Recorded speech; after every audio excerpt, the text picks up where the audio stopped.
काल एकत्र आंदोलन झालं. उबाठा आणि मनसेचं अट्ट्यावरून राज ठाकरेंना साथ घातला. एक आव्हान निर्माण करण्याचा मुंबईत प्रयत्न होतो आहे मनसे आणि उबाठाद्वारे. कोणाला आव्हान? मला असं वाटतं की दोन्ही भावांनी काय करावं हे त्यांचा कौटुंबिक विषय आहे आणि म्हणून ते बरोबर आले काय नाही बरोबर आले काय. कोणाचंही कुटुंब अगर एकत्र येत असेल, जुळत असेल, वाद मिटत असतील, ती चांगलीच गोष्ट आहे. त्याच्यामध्ये काय आम्हा लोकांना विचार करणं, दखल घेणं, दुःख होण्याचं काही कारण नाही. शेवटी ठाकरे कुटुंब म्हणून एकत्र येत असतील तर चांगलीच गोष्ट आहे. पण ज्यांनी ठाकरे कुटुंब त्यावेळी तोडलं ते आज जोडण्याची भाषा करतायत. उदाहरण आपल्याला माहिती असेल, तेव्हा राजसाहेबांनी जेव्हा शिवसेना सोडली तेव्हा संजय राऊतची गाडी राजसाहेबांच्या कार्यकर्त्यांनी जाळली होती. तसंच अन्य लोक पण आहेत जे त्यावेळी शकुनी मामाच्या भूमिकेमध्ये होते. पण आज मोठे दोन्ही भावांनी किती एकत्र आलं पाहिजे एवढे लेक्चर देत बसत आहेत आणि म्हणून त्यांचे वाद मिटत असतील तर माझ्या त्यांना शुभेच्छा आहेत. सुधाकर बडगुजर सलीम कुत्ता प्रकरण जे तुम्ही काढलेलं होतं त्यावर आता ते बडगुजर जे आहे ते भाजप येण्याच्या तयारीमध्ये नाही, पण आता ते त्या दिवशी महाराष्ट्राचे मुख्यमंत्री म्हणून आमच्या फडणवीस साहेबांना ते भेटले. अधिकृत निर्णय असा काय झालेला आहे असं माहीत नाही. पण शेवटी ते काय निर्णय घेतील त्याच्यानंतर प्रतिक्रिया देणं योग्य आहे. पण आता हकालपट्टी झालेली आहे. आत्ताच त्याबद्दल मी थोडा अगोदर ऐकलेलं आहे. आता बघू, जेव्हा जेव्हा तिथे काही निर्णय येतील तेव्हा आपण विचार करू. पॅरेखान यांनी म्हटलेलं की तुम्ही दोन जातीत तेढ निर्माण होईल असे वक्तव्य करतात आणि समजा राज्यात काही तेढ निर्माण झाली तर तुम्हाला ते त्यांच्याकडे असलेल्या अधिकाऱ्यांना कायद्यानं नोटीस देऊन चौकशीला बोलवतील. मुळामध्ये एका मोठ्या जबाबदार पदावर बसलेल्या व्यक्तीने जबाबदाऱ्यांनी भूमिका घेतलं पाहिजे असं मानणाऱ्यापैकी मी आहे. जेव्हा तुम्ही अल्पसंख्याचे जे काय महामंडळाचे अध्यक्ष असता तेव्हा खरं म्हटलं तर तुम्ही समाजाला, मुस्लिम समाजाला, अल्पसंख्याक समाजाला एकत्र कसं करू शकता, प्रबोधन कसं करू शकता, हिंदू मुसलमान कसं करू शकत नाही, ह्यावर खरं म्हटलं तर तुम्ही भूमिका मांडली पाहिजे. आत्ता जी त्यांची भूमिका आहे ही खरं म्हटलं तर इस्लामला बदनाम करणारीच आहे अशी माझी भूमिका आहे. कारण का अशाच इको फ्रेंडली होळी करा, इको फ्रेंडली दिवाळी करा, फटाके मुक्त दिवाळी करा, असे असंख्य सल्ले हिंदू समाजाला दिले जातात. मग हिंदू समाज म्हणून आपल्या जे काही सणासुदी आहेत त्याचं फटाके वाजवण्याचं एक वेगळं महत्त्व आहे. रंग उडवणाऱ्या रंगपंचमीचे एक वेगळं महत्त्व आहे. त्या सगळ्याला बाजूला ठेवून इको फ्रेंडली ड्राय होळी काय, फटाके न वाजवण्याची भूमिका हिंदू समाज घेतोच ना.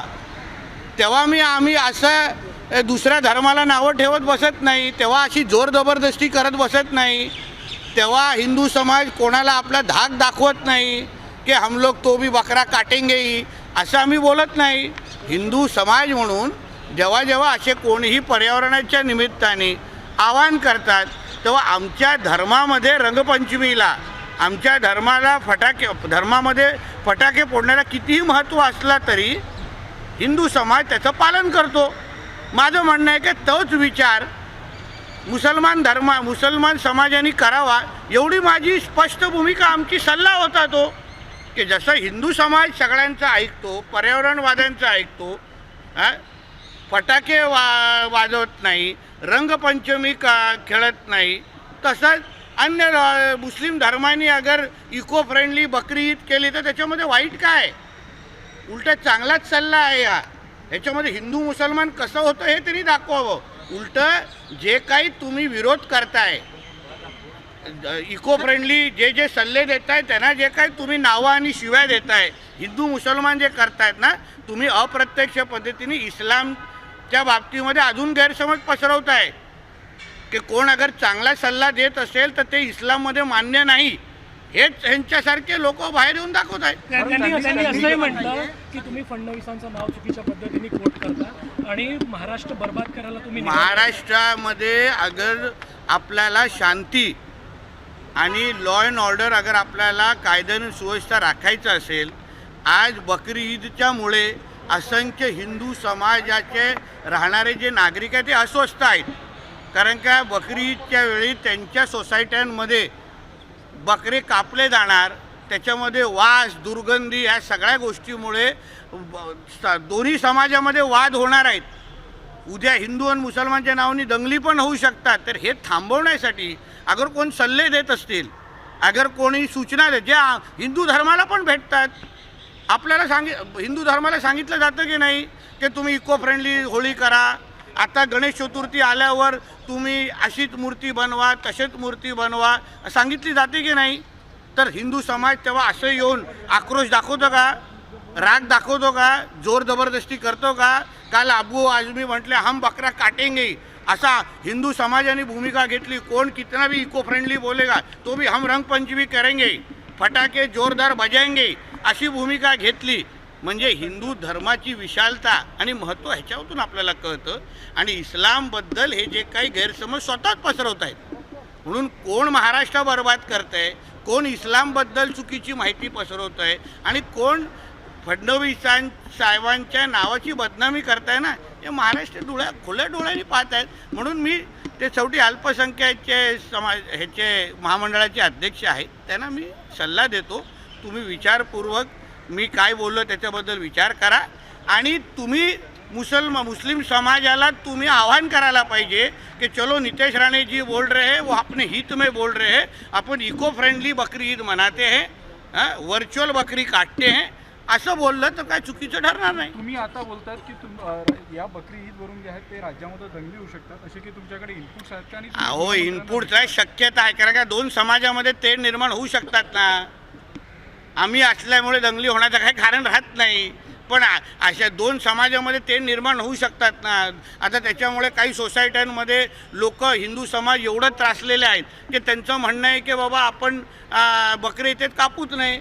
म्हणून अगर शांत पद्धतीने अगर आपल्याला महाराष्ट्र ठेवायचं असेल तर इको फ्रेंडली बकरी ईदचा पर्याय, जसं आम्ही इको फ्रेंडली होली हिंदू धर्म करतात, इको फ्रेंडली दिवाळी करतात, तसं इको फ्रेंडली बकरी ईद करण्यामध्ये काही चुकीचं नाही. देखिए ऐसा है उल्टा, देखिए उनको क्या करना है वो मैं नहीं रोक सकता, क्योंकि वो टीवी के ऊपर मेरी आलोचना करते हैं, सामने आने के बाद हाथ जोड़ के खड़े रहते हैं, ऐसा है. तो उनके वो क्या करने वाले वो मैं उनको, मगर मैं उनको अगर उन्होंने मेरे स्टेटमेंट के बारे में अच्छी तरह से सोचा और वो आज जिम्मेदार पोस्ट पे है, उन्होंने अगर अपने मुस्लिम धर्मीय को लोगों को एक पत्र लिख के अगर उन्होंने आह्वान किया कि चलो नीतीश राणे जी बोल रहे हैं, आज हम लोग को इस तरीके का पर्यावरण में एनवायरनमेंट फ्रेंडली अगर हम लोग बकरी ईद मना सकते हैं, पशु प्रेमी कितने बकरे काटे जाते हैं, तो इसको उनकी सबकी अगर जान बचानी है तो चलो अपन वर्चुअल बकरी ईद करते हैं. बहुत अलग अलग तरीके हैं,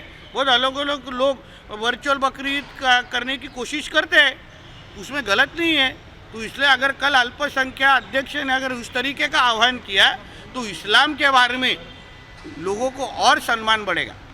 ये गवर्नमेंट की राय है क्या वर्चुअल बकरी ईद मनाई जाए? ये महाराष्ट्र सरकार की राय है? नहीं, ये मेरी एक सलाह है, मेरी एक सलाह है.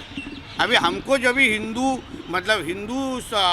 त्योहारों के पहले जो कोई हमको एडवाइस देते वो महाराष्ट्र गवर्नमेंट के माध्यम से आते हैं क्या? वो कोई तो सेलिब्रिटी आएंगे जो घर में कितने ही ज़्यादा किसी भी रंग से खेलेंगे, टीवी के सामने आके तुमको ड्राई होली बताएंगे आपको.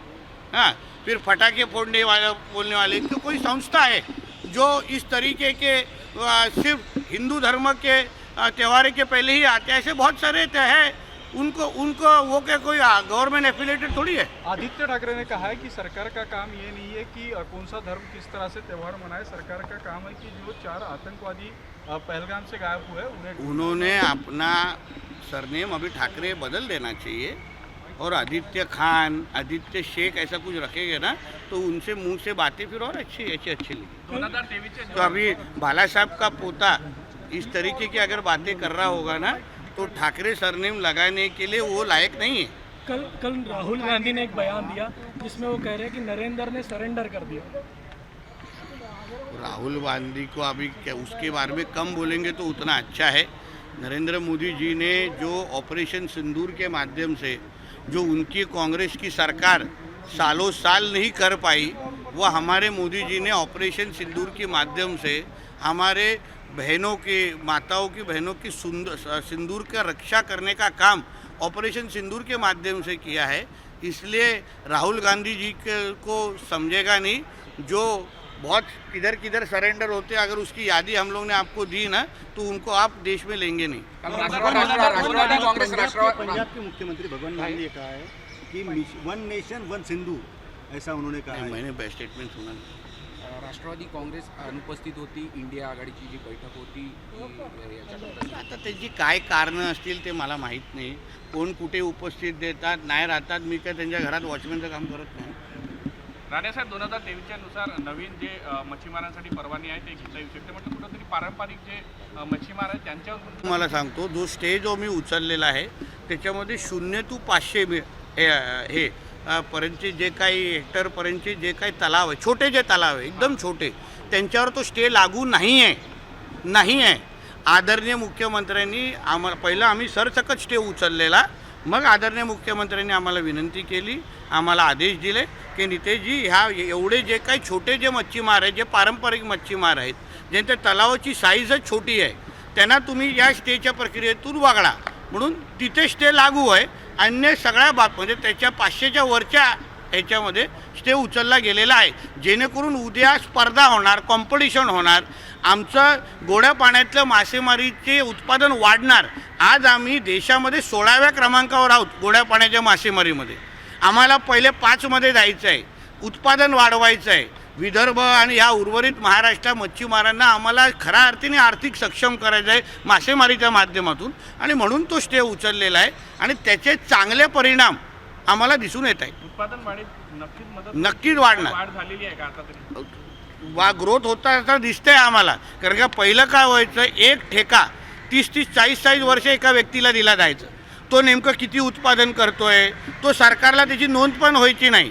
आता कॉम्पिटिशन झाल्यानंतर आम्हा लोकांना कळेल कोणाची किती क्षमता आहे, खरंच त्या तलावामध्ये उत्पादन किती होत आहे, सरकारकडे नोंद व्हायला सुरू झालेली आहे। एकदा नोंद व्हायला सुरू झाल्यानंतर त्यांना सरकारी मदत जे मच्छीमार खात्या म्हणून जे आम्हाला द्यायची आहे, काही सबसिडी द्यायची आहे का, काही आर्थिक मदत करायची, ते आम्ही आता देऊ शकतो ना। चिट्ठी देखी है और ना मैंने उसके ऊपर मनसे और यूबीटी नई स्कीम है, हाँ? खासकर विदर्भ को लेकर, विदर्भ के जो मछली उत्पादक देखो किसान ऐसा है, हैं, हम लोगों ने सबसे बड़ा निर्णय हमारे देवाबाऊ के सरकार ने जो लिया है, पहले 100 डेज में वो मच्छी मतलब फिशरीज़ को कृषि का दर्जा दिया है, एग्रीकल्चर का स्टेटस दिया है। मतलब जो हमारे जो गोड़े पानी में क्या त्याला म्हणतात आता, मीठे पानी में जो हमारे मछुआरे हैं उनको जो अलग अलग अभी हम स्कीम दे सकते हैं, जो अभी तक हम किसानों को दे सकते थे। कहीं पे अगर उनको कुछ नुकसान हो गया तो नुकसान भरपाई अभी जिस तरीके से हम किसानों को देते हैं उसी तरीके से हम मछुआरों को भी दे सकते हैं। तो उस तरीके का जो बहुत महत्वपूर्ण डिसीजन जो हमने एग्रीकल्चर स्टेटस का लिया है, सिर्फ वो एक डिसीजन के वजह से हमारे विदर्भ और अन्य भाग के जो हमारे मछुआरे हैं उनको बड़े पैमाने पे फायदा होगा। एक शेवटचा प्रश्न, तुम्ही त्या बडगुजरला प्रचंड विरोध केला होता, सभागृहात देखील तुम्ही त्याचे कसे दहशतवाद्यांशी संबंध आहे हे दाखवले होते। जर तो भाजपमध्ये आला तर तुमची भूमिका काय असेल? तुमचा भाजपमध्ये गेला त्याला विरोध आहे? ऐसा आहे का, जर आणि तरवर आपण उत्तर देणं बरोबर नाही। आज तर त्याची हकालपट्टी झालेली आहे, आता त्याच्यानंतर ते काय निर्णय घेतात, कुठल्या पक्षात जाण्याचं नाही जाणं, त्याच्यावर प्रतिक्रिया देणं योग्य आहे। आज उद्या जाणार तर तिथे काय तुम्ही बोला, जर आणि तरवर काय, तेव्हा नागपूरला येईन ना मग प्रवेश त्याचा झाल्यानंतर।